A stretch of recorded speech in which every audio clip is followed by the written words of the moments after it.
Bien, bueno, pues ahora vamos a pasar a otro tipo de circuitos, que también lo vamos a aplicar nosotros fundamentalmente a sistemas de control. No quiere decir que no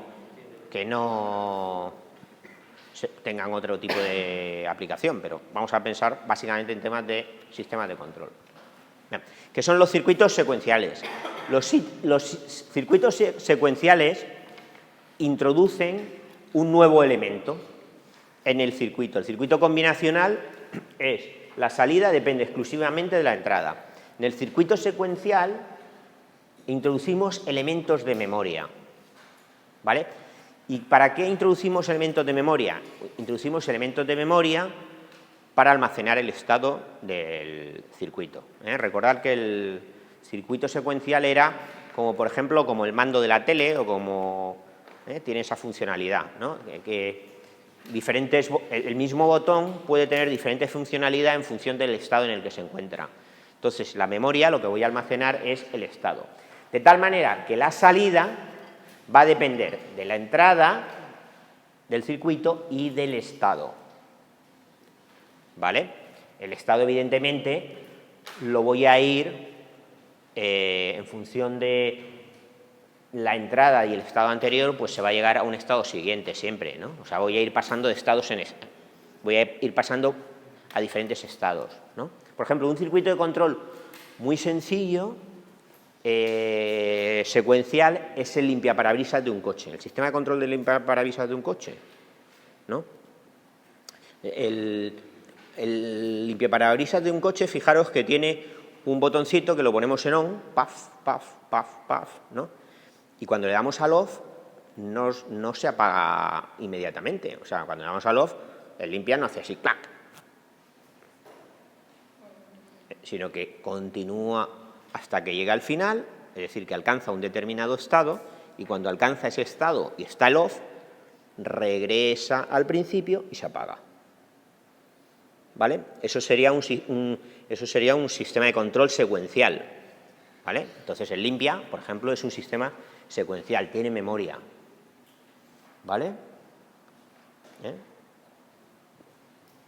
Bien, hay muchísimos sistemas de control secuencial, muchísimos. Pequeños sistemas de control secuencial, hay montones.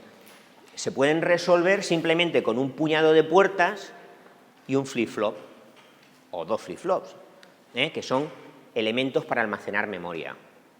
También se pueden resolver con un microcontrolador o con un microprocesador. Pero bueno, lo más sencillo es resolverlo con unas puertitas y con un flip-flop. Bien, pues vamos a ver ese tipo de circuitos. Bien, dentro de los circuitos secuenciales tenemos dos grandes grupos, circuitos secuenciales síncronos y circuitos secuenciales asíncronos. Los circuitos secuenciales síncronos se caracterizan porque las variables, o sea, las señales de salida y las señales que almacenan el estado y tal, se actualizan síncronamente con una señal externa, o sea, sincronizadamente con una señal externa, que es lo que llamamos una señal de reloj. ¿Vale? ¿Y qué es una señal de reloj? Una señal de reloj es una onda periódica, cuadrada normalmente, ¿no? Y que tiene una determinada frecuencia. ¿Vale? Que tiene una determinada frecuencia. Pues, por ejemplo, tenemos circuitos de 1 kHz, síncronos de 1 kHz, de 10 kHz, de 10 MHz, de 1 GHz. Los ordenadores son circuitos síncronos. ¿Vale? Tienen un reloj que es el que marca la pauta de funcionamiento de todos los componentes del sistema secuencial. Luego es un sistema secuencial síncrono.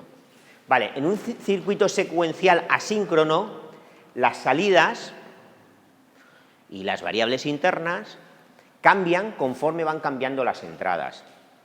Es decir, que si yo cambio la entrada en el momento que me da la gana, la salida se propaga en ese momento, ¿vale? A lo largo del circuito. O sea, la entrada va a hacer que ciertos componentes cambien su estado y se va propagando, ¿no? Sería como si tuviera un circuito hidráulico con tuberías y válvulas y hecho líquido, pues el líquido va progresando por el circuito hidráulico de una manera asíncrona. ¿Vale? No están sincronizadas las válvulas y tal con una pauta. Vale. Bueno, si no entendéis esto ahora mismo, no importa mucho porque ahora lo vais a entender enseguida. Bien, antes de nada, lo que vamos a hacer es ver los elementos de memoria que utilizamos en los circuitos síncronos, ¿no? ¿Qué elementos de memoria utilizamos en los circuitos síncronos? Básicamente vamos a utilizar latches y flip-flops. Luego lo vamos a ver más en detalle. La diferencia, fijaros, tanto los latches como los flip-flops se conocen como biestables, son circuitos que llamamos biestables, ¿no? ¿Y qué es eso de biestable? Pues que tiene dos estados, el estado 0 o el estado 1. El estado 0 lo llamamos estado de reset y el estado 1 lo llamamos estado de set, puesta 1, set. Entonces, tenemos dos estados.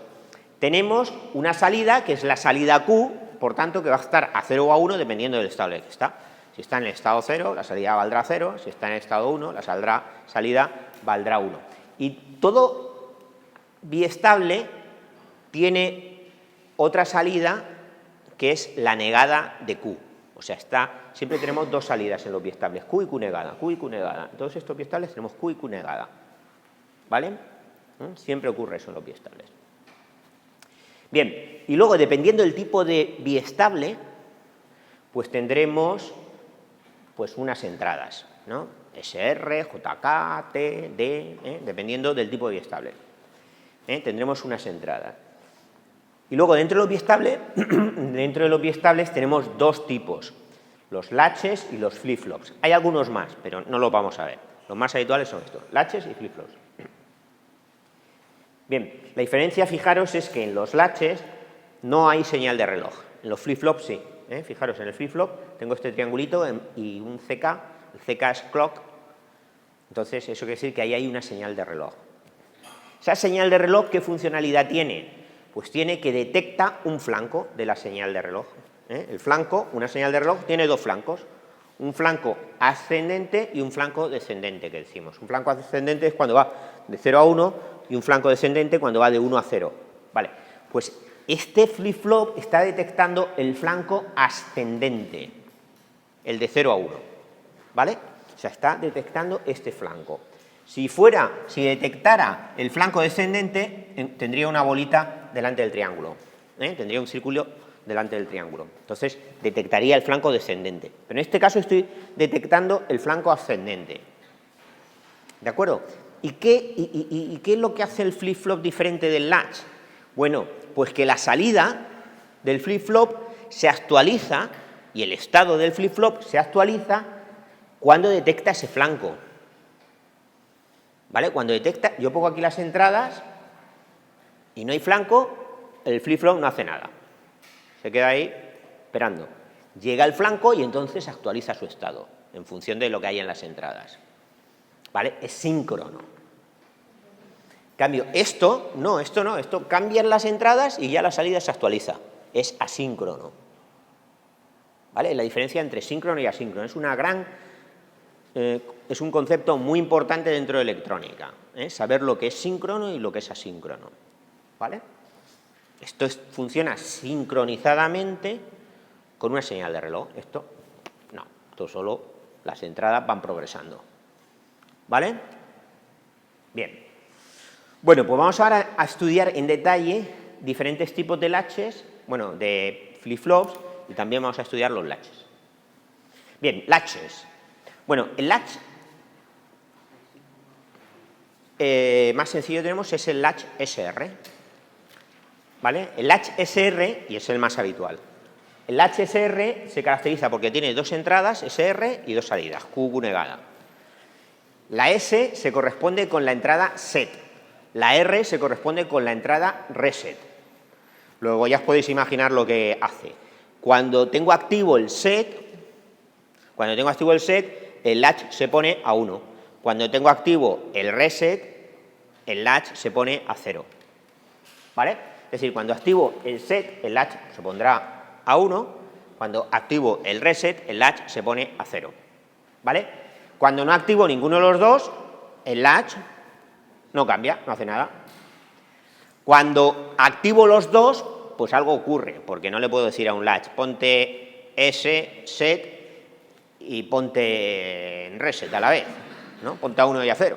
Entonces eso es lo que se llama estado ambiguo, que ahora lo analizaremos, el estado ambiguo, qué ocurre en el estado ambiguo, ¿vale? Bien, internamente, ¿cómo puedo construir un latch? O sea, ¿cómo puedo construir un latch? Pues un latch lo construyo con dos puertas NOR o con dos puertas NAND. Fijaros, aquí tengo un latch SR construido con dos puertas NOR y aquí tengo un latch SR construido con dos puertas NAND. Muy fácil el circuitillo es la salida realimenta la entrada de la otra puerta, ¿vale? Y la otra, pues lo mismo. Y se pinta así, no sé por qué se pintó así, la primera vez que se pintó, muy artísticamente, y esto es lo que vemos siempre por ahí, aunque se puede pintar de otra manera, pero es lo más habitual. La vista más habitual de un latch SR cuando lo pintamos con puertas es esa. ¿Vale? Bien, vamos a estudiar un poquito más en detalle este latch. ¿Cómo funciona? Fijaros, ahí tengo una puerta NOR. En una puerta NOR, la peculiaridad que tiene una puerta NOR es que cuando una entrada está a 1, la salida siempre va a ser 0. ¿Vale? O sea, yo tengo una puerta NOR. Si yo pongo aquí una entrada a 1, la que sea, la salida siempre es 0, porque 0 más 1 o 1 más 1 va a ser 1, y como está invertido es 0. Luego eso es una peculiaridad que tiene la puerta NOR, ¿vale? Y la otra peculiaridad que tiene es que si yo pongo aquí un 0, la salida siempre va a ser la inversa de la otra entrada. Es decir, si yo aquí pongo un 0, la salida va a ser 1, la inversa de esto, y si pongo un 1, la salida va a ser 0, la inversa de esto, ¿vale? Se comporta como un inversor la otra entrada, ¿vale? Cuando pongo aquí un 0. Bien, bueno, teniendo claro eso, vamos a ver cómo funciona esto. Imaginar que esto está a 0 y esto está a 1. Vale, pues si está a 1, aquí hay un 0. Si esto es la salida Q, pues esta es la entrada de reset, está claro, porque estoy reseteando el circuito, ¿vale? Imagino al revés, aquí tengo un 0 y aquí tengo un 1. Si tengo aquí un 1, aquí tengo un 0. Como esto se comporta como un inversor, porque aquí tengo un 0, tengo un 1, 0 y aquí un 1. Luego en la salida Q tengo un 1. Luego esto se comporta como la entrada de set. ¿Vale? Bien, cuando tengo dos ceros, ¿qué pasa? Como tengo dos ceros, fijaros que tengo como este circuito, como si tuviera este circuito. Dos inversores en serie. Cuando tengo aquí un 0 y un 0, he dicho que esto se comporta como un inversor y esto es un inversor. La salida del inversor iría a la entrada del otro inversor. Sería como dos inversores, como este circuito. Este circuito se llama circuito con conmutación regenerativa o algo así. No me acuerdo cómo se llama muy bien. Bien, ¿este circuito qué característica tiene? Pues que es estable en cualquier estado. Es decir, si esto es 0, 1, se va a quedar así, estable toda la vida, y si es 1, 0, se va a quedar así, estable toda la vida. No cambia, ¿no? Entonces, cuando los dos son 0, el circuito no cambia su estado. ¿Vale? Es lo que es un latch. Bien, ¿y qué ocurre cuando las dos entradas valen 1? Cuando las dos entradas valen 1, cuando aquí hay un 1, pues aquí hay un 0. Cuando aquí hay un 1, aquí hay un 0. Por eso se llama estado ambiguo, ¿no? Porque no coincide, no se corresponde con el concepto de biestable. En el biestable siempre una salida es la inversa de la otra, ¿vale? Por eso lo llamamos estado ambiguo. ¿Quiere decir que no hay salida? No, claro que hay salida. Las salidas valen 0, 0. ¿Quiere decir que no lo puedo utilizar? Pues sí lo puedes utilizar esta propiedad. ¿Conviene utilizarla? Hombre, pues no es lo suyo. Es como un cuchillo. Un cuchillo vale para cortar carne, no para cortarle la cabeza a uno. ¿Puedes utilizar el cuchillo para cortarle la cabeza a uno? Pues sí, claro que lo puedes utilizar, pero no es para eso. ¿Vale? Pues esto es lo mismo. ¿Puedes utilizar el biestable, el estado ese ambiguo 0,0? Claro que lo puedes utilizar. Si te viene bien, utilízalo. ¿Pero es para eso? No es para eso. ¿Está claro? Bien. Bueno, esto sería un latch SR con puertas NOR. Lo mismo se puede hacer con puertas NAND, pero entonces tenemos siempre principio de dualidad. Antes el set y el reset era activo a nivel alto, ahora el set y el reset va a ser activo a nivel bajo. ¿Vale? Es decir, cuando tengo un 0 en la entrada de set, marco un 1, y cuando tengo un 0 en la de reset, lo pongo a 0. Hago un reset. ¿Vale?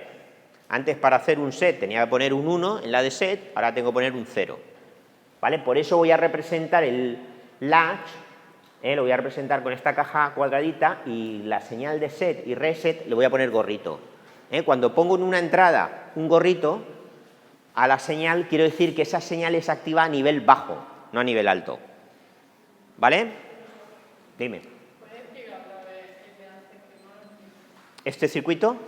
¿Que no lo entiendes? Sí. Vamos a ver. ¿Esto lo entiendes? Sí. ¿Eso sí? Vale. Bueno, pues imagínate que tengo 1, 1. ¿Vale? 1, 1. Si tengo aquí un 1 y aquí un 1, ¿qué tengo en la salida? 0, 0, ¿no? Si eso lo entiendes, ¿no? Aquí he dicho antes que cuando aquí tengo un 1, la salida forzosamente es 0. ¿No? Luego, si tengo aquí 1, 1, 0, 0. Pero da igual lo que pase ahí. Es que va a pasar eso. O sea, yo me lo creo y ya está. No. Vamos a ver. Vamos a ver. Pongo un 1. Aquí puede haber un 0 o puede haber un 1. 1 más 0, 1. Invertido da 0. 1 más 1, 1. Invertido da 0. ¿Ya te lo has creído? Que siempre que hay un 1, aquí hay un 0. Sí, pero lo que no entiendo es el lío este ahí. Ah, lo que no... Pero si es que el lío no cambia nada, porque si tú tienes aquí un 1, como esté conectado esto, te da lo mismo. Aquí hay un 1, ¿no? Hemos dicho que hay un 1, ¿no? Luego aquí hay un 0. Olvídate del lío. ¿Entiendes? ¿Vale? Igual aquí. Si aquí hay un 1, hay un 0. Yo reconozco que este dibujo causa mal rollo, ¿no? Porque yo cuando era estudiante también me causaba mal rollo. Y dije, oye, que mira que han pintado esto raro, ¿no? Pero es así. Se ve que era más bonito o lo que fuera. Pero cuando aquí hay un 1, aquí hay un 0. Entonces, si aquí hay un 1, pues aquí hay un 0. Si aquí hay un 1, aquí hay un 0. Y cuando hay 2 1, pues hay 2 ceros. Vale. Y aquí lo mismo. Esto sería al revés. Aquí cuando hay un 0, a la salida hay un 1. Por narices. Cuando aquí hay un 0, aquí hay un 1, seguro. Porque 0 multiplicado por lo que hay aquí es 0. Invertido es 1. Luego, eso es un caso, pero en otros casos... No hay más casos que esos. A ver, ¿qué caso hay? Vamos a ver. Vamos a ver, si yo tengo aquí una puerta AND y tengo aquí un circuito rarísimo, lo que sea, da igual, lo que haya. Aquí va a haber, si aquí tengo un 1, aquí seguro que hay un 0, vamos. Porque aquí podrá haber un 1 o un 0. Y el resultado de poner un 1 con aquí un 1 o un 1 con aquí un 0, el resultado es siempre... No, perdón. Aquí tengo un 0, ya me estoy liando. Aquí tengo un 1 seguro, ¿vale? Porque el resultado de multiplicar cualquier cosa por 0 siempre es 0 e invertido es 1. ¿Vale? O sea, nunca cambia. ¿Vale? ¿Está claro? ¿Alguien más levantaba la mano? ¿No? Bien.